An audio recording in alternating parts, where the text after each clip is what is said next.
Ladies and gentlemen, the President of the United States of America and the President of the Russian Federation.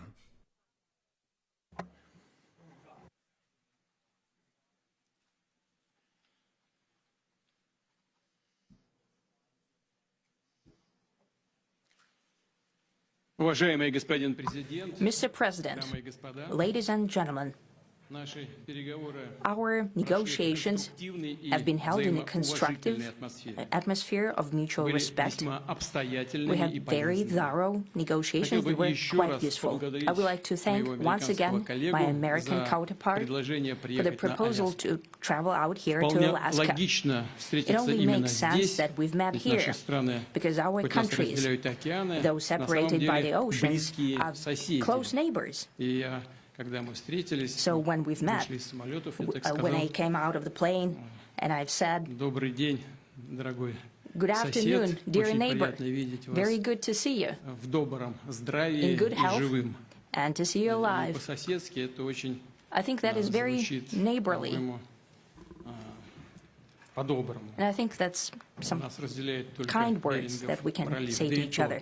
We're separated by the Strait of Bering, though there are 2 islands only between the Russian island and the U.S. island. They're only 4 kilometers apart. We're close neighbors, and it's a fact. It's also important that Alaska has to do with our common heritage, common history between Russia and the U.S., and many positive events have to do with that territory. Still, there is tremendous cultural heritage back from the Russian America. For example, Orthodox churches and a lot of more than 700 geographical names of Russian origin. During the Second World War, it was here in Alaska that was the origin of the legendary air bridge for the supply of military aircraft and other equipment under the Lend-Lease program. It was a dangerous and treacherous route over the vast emptiness of ice. However, the pilots of both countries did everything to bring closer the victory. They risked their lives and they gave it all for the common victory. I was just in the city of Magadan in Russia, and there is a memorial there dedicated to the Russian and the U.S. pilots.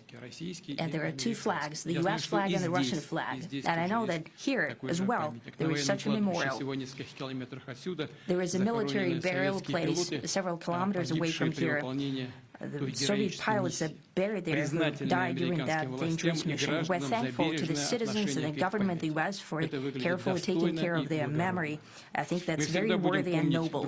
We'll always remember other historical examples when our countries defeated common enemies together in the spirit of battle camaraderie and allyship that supported each other and facilitated each other.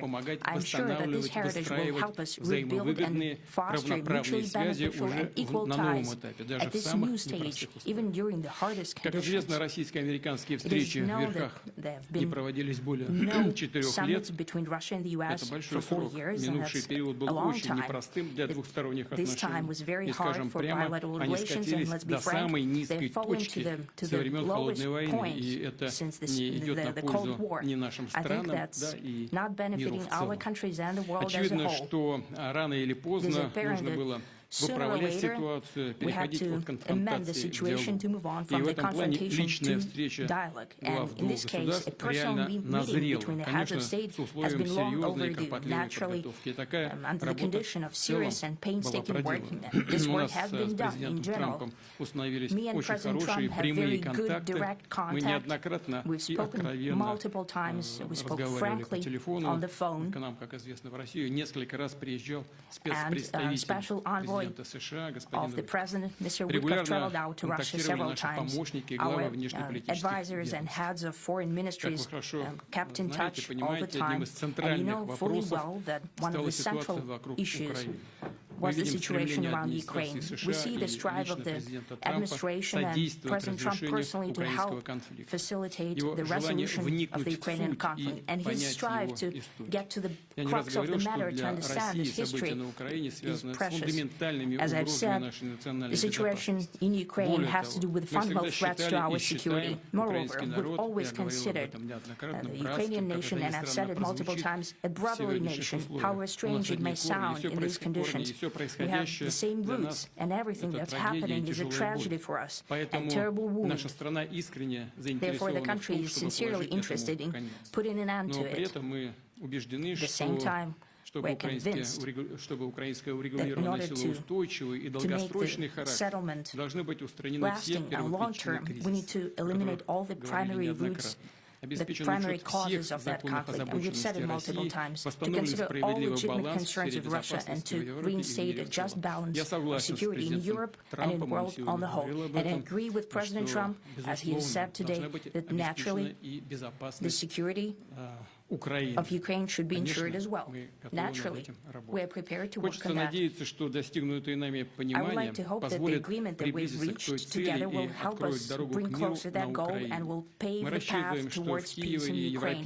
We expect that Kiev and European capitals will perceive that constructively and that they won't throw a wrench in the works. They will not make any attempts to use some backroom dealings or to conduct provocations to torpedo the nascent progress. Incidentally, when the new administration came to power, bilateral trade started to grow. It's still very symbolic. Still, we have a growth of 20%. As I've said, we have a lot of dimensions for joint work. It is clear that U.S. and Russian investment and business cooperation has tremendous potential. Russia and the U.S. can offer each other so much in trade, digital, high-tech, and in space exploration. We see that Arctic cooperation is also very possible. And our international context, for example, between the Far East of Russia and the West Coast of the U.S. Overall, it's very important for our countries to turn the page, to go back to cooperation. It is symbolic that not far away from here, at the border between Russia and the U.S., there is a so-called international date line. I think you can step over, literally, from yesterday into tomorrow. And I hope that we'll succeed in that. In political sphere, I would like to thank President Trump for our joint work, for the well-wishing and trustworthy tone of our conversation. It's important that both sides are result-oriented, and we see that the President of the U.S. has a very clear idea of what he would like to achieve. He sincerely cares about the prosperity of his nation. Still, he understands that Russia has its own national interests. I expect that today's agreements will be the starting point, not only for the solution of the Ukrainian issue, but also will help us bring back business-like and pragmatic relations between Russia and the U.S. And in the end, I would like to add one more thing. I'd like to remind you that in 2022, during the last contact with the previous administration, I tried to convince my previous American colleague that the situation should not be brought to the point of no return when it would come to hostilities. And I said it quite directly back then that it's a big mistake. Today, when President Trump is saying that if he was the president back then, there will be no war. And I'm quite sure that it would indeed be so. I can confirm that. I think that overall, me and President Trump have built a very good, business-like and trustworthy contact. And I have every reason to believe that moving down this path, we can come, and the sooner the better, to the end of the conflict in Ukraine. Thank you. Thank you. Well, thank you very much, Mr. President. That was very profound, and I will say that I believe we had a very productive meeting. There were many, many points that we agreed on, most of them, I would say, a couple of big ones that we haven't quite gotten there, but we've made some headway. So there's no deal until there's a deal. I will call up NATO in a little while. I will call up the various people that I think are appropriate, and I'll, of course, call up President Zelensky and tell him about today's meeting. It's ultimately up to them. They're going to have to agree with what Marco and Steve and some of the great people from the Trump administration who've come here, Scott and John Ratcliffe, thank you very much. But we have some of our really great leaders. They've been doing a phenomenal job. We also have some tremendous Russian business representatives here, and I think, everybody wants to deal with us. We've become the hottest country anywhere in the world in a very short period of time, and we look forward to that. We look forward to dealing. We're going to try and get this over with. We really made some great progress today. I've always had a fantastic relationship with President Putin, with Vladimir. We had many tough meetings, good meetings. We were interfered with by the Russia hoax. That made it a little bit tougher to deal with, but he understood it. I think he's probably seen things like that during the course of his career. He's seen it all, but we had to put up with the Russia hoax. He knew it was a hoax, and I knew it was a hoax, but what was done was very criminal. But it made it harder for us to deal as a country in terms of the business and all of the things that we'd like to have dealt with. But we'll have a good chance when this is over. So just to put it very quickly, I'm going to start making a few phone calls and tell them what happened. But we had an extremely productive meeting, and many points were agreed to.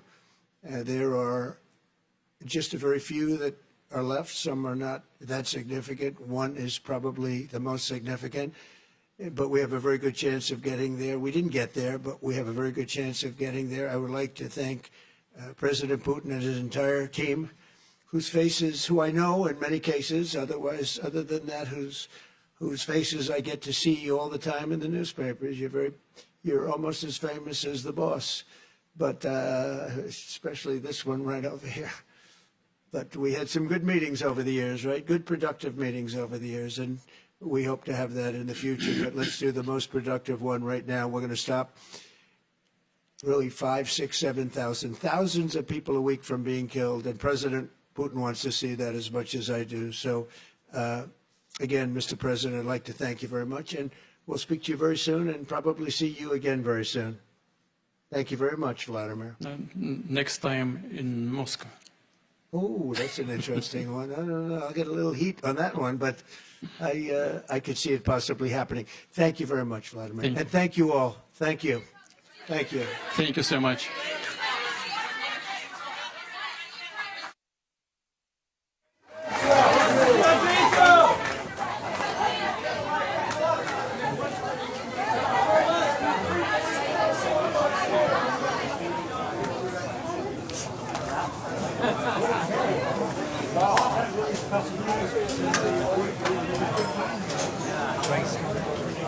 Crazy. Let's go. Let's get up there.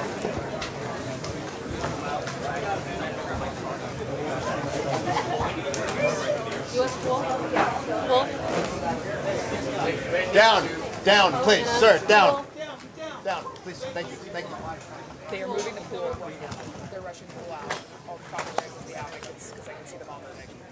U.S. pool. Down. Thank you, Chris.